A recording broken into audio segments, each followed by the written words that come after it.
You dropped the Soul Food album in 1995, which was, Right. was a groundbreaking. It was a groundbreaking album. Yes. Not just for you. You just mentioned, Outkast, who was he was performing with, he was on songs with. I mean, that album, pretty much everyone on that album, it was a big album. It was you dropped Yes. in 1995. I mean, what does it feel like to see it in the 27th year now? It's 27 years since that album. I mean, what does that feel like?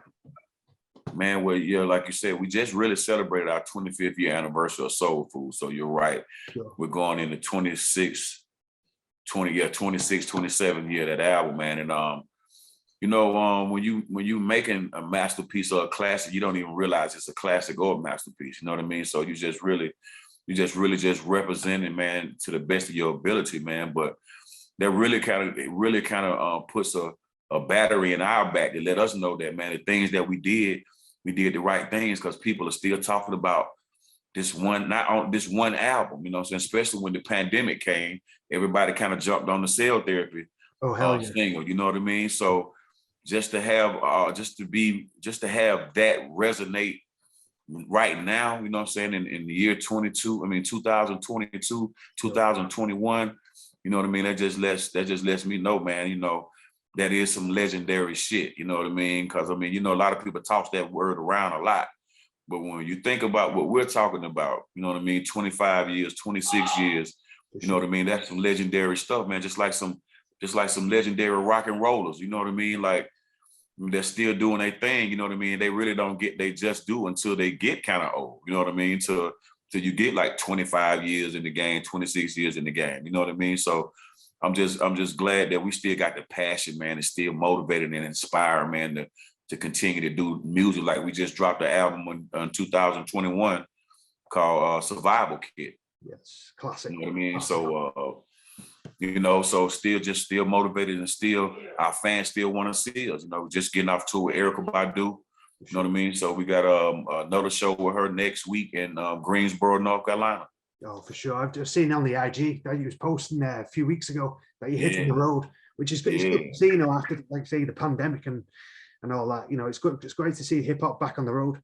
Yes, man. It's great, man, because some of this music some people music got messages in them. You know what I mean? And people want to hear it. You know what I'm saying? Some people like, man, we've never seen Goody Mob perform before, and this might be their first time ever seeing us perform. You know what I mean? So it's good to have some type of songs like Cell Therapy and a soul food song, you know what I mean, and a thought process song, you know what I mean, because like I said, all those albums gave us our strength as solo artists to be confident and bringing more value back to the mob, you know what I mean. So when I do a solo album, in my head, I feel like I'm bringing more value back to my group, you know what I mean. So the more music I do, I feel the more value that I bring back to my group, you know what I mean. For sure.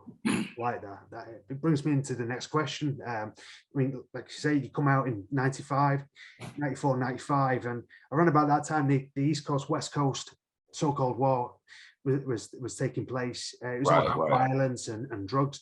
I mean, your content was a bit different. It was educational, but hard hitting.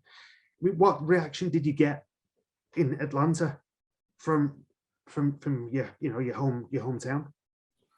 Man, Atlanta was they was always on our side, man. You know what I mean? We always had our hometown behind us. You know what I mean? It was just that with the radio, you got to pay to play. You know what I mean? And with a song like Cell Therapy, it wasn't really a club type of party song, but the vibe of it was that way, to where you felt like, you know what I'm saying, you could do that. You know what I mean? So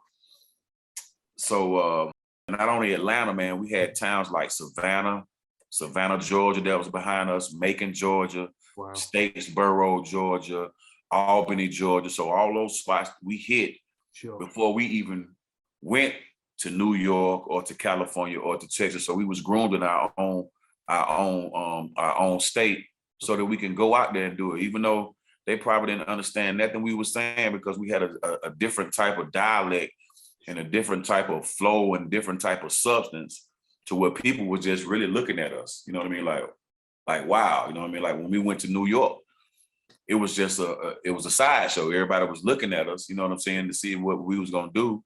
And next thing you know, we came back some other times and, you know, represented Atlanta, Georgia.